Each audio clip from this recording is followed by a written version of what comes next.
Assalamualaikum warahmatullahi wabarakatuh. Saya Nali Wahyuni, NIM 2041050200092.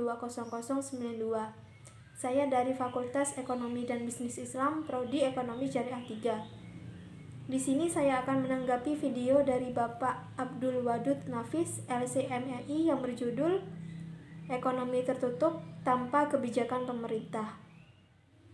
Secara teoris, ekonomi dibagi menjadi tiga, yaitu ekonomi dua sektor atau ekonomi tertutup tanpa kebijakan pemerintah, ada ekonomi tiga sektor atau ekonomi tertutup dengan kebijakan pemerintah, dan ekonomi empat sektor atau ekonomi terbuka.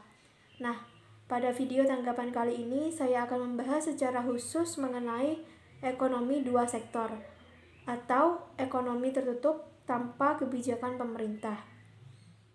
Yang pertama, pengertian ekonomi dua sektor.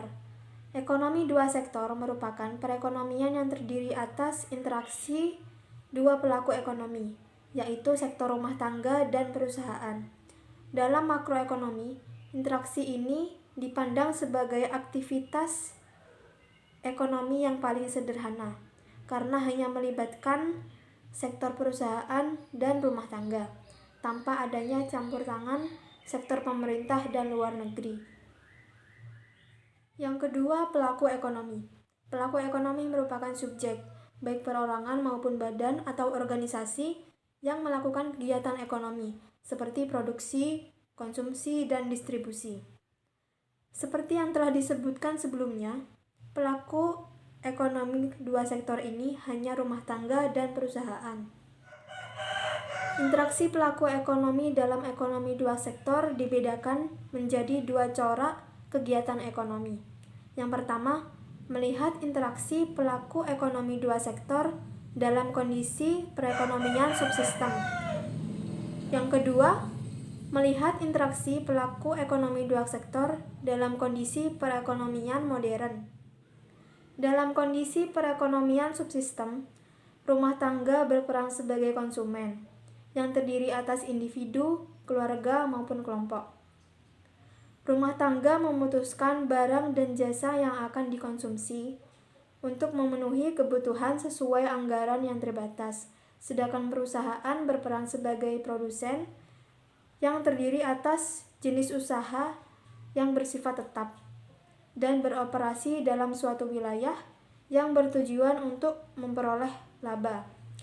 Perusahaan memutuskan untuk memproduksi barang dan jasa untuk dijual kepada konsumen. Selanjutnya, diagram ekonomi dua sektor. Diagram di samping merupakan interaksi pelaku ekonomi dua sektor pada kondisi perekonomian modern. Bisa dilihat bahwa sektor rumah tangga berperan sebagai penyedia faktor produksi. Faktor produksi ini diperlukan oleh sektor perusahaan untuk menghasilkan barang dan jasa. Faktor produksi yang dapat disediakan oleh rumah tangga berupa tenaga kerja, modal atau pinjaman dana, dan penyedia persewaan seperti gedung, tanah, dan lain-lain. Sebagai balas jasa atas penyedia faktor produksi tersebut, sektor perusahaan harus membayar kepada sektor rumah tangga dalam bentuk gaji atau upah, sewa, bunga, dan dividen.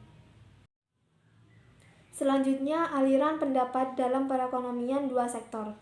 Yang pertama, sektor perusahaan menggunakan faktor-faktor produksi yang dimiliki sektor rumah tangga.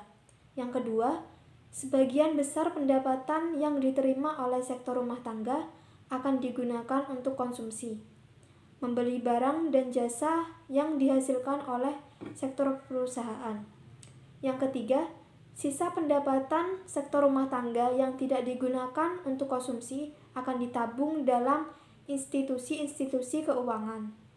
Yang keempat, pengusaha yang ingin melakukan investasi akan meminjam tabungan sektor rumah tangga yang dikumpulkan dalam institusi-institusi keuangan. Hubungan antara konsumsi dan pendapatan. Pendapatan rumah tangga merupakan faktor terpenting untuk menentukan tingkat pengeluaran konsumsi. Jika pendapatan rendah, maka rumah tangga harus mengambil dari tabungan untuk memenuhi pengeluaran konsumsi. Misalnya, pendapatan kita 100, namun pengeluaran kita 200. Nah, itu kan kurang. Maka kita mengambil dari tabungan sebanyak 100 untuk memenuhi pengeluaran konsumsi. Jika pendapatan tinggi, maka sisa pengeluaran konsumsi akan ditabung oleh sektor rumah tangga. Selanjutnya, kecondongan mengkonsumsi. Yang pertama, kecondongan mengkonsumsi marginal atau MPC merupakan perbandingan di antara pertambahan konsumsi yang dilakukan dengan pertambahan disposable income yang diperoleh. Yang kedua, kecondongan mengkonsumsi rata-rata atau EPC merupakan perbandingan di antara tingkat konsumsi dengan tingkat disposable income. Kecondongan menabung. Yang pertama, kecondongan menabung marginal merupakan perbandingan antara pertambahan tabungan dengan pertambahan disposable income. Yang kedua, kecondongan menabung rata-rata merupakan perbandingan antara tabungan dengan pendapatan disposable. Selanjutnya, fungsi konsumsi dan tabungan. Fungsi konsumsi merupakan fungsi yang menggambarkan sifat hubungan antara tingkat konsumsi rumah tangga dalam perekonomian dengan pendapatan nasional. Berikut bentuk fungsinya.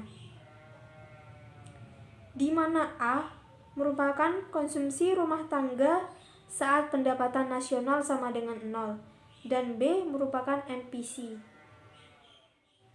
Fungsi tabungan merupakan fungsi yang menunjukkan sifat hubungan antara tingkat tabungan rumah tangga dalam perekonomian dengan pendapatan nasional.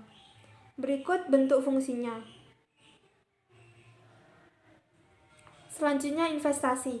Investasi merupakan pengeluaran oleh penanam modal atau perusahaan untuk membeli barang-barang modal dan perlengkapan produksi guna menambah kemampuan memproduksi barang dan jasa dalam perekonomian. Faktor-faktor penentu dalam investasi adalah: yang pertama, tingkat keuntungan yang diramalkan akan diperoleh. Yang kedua, suku bunga. Yang ketiga, kemajuan teknologi. Yang keempat, tingkat pendapatan nasional dan perubahannya. Selanjutnya, fungsi investasi.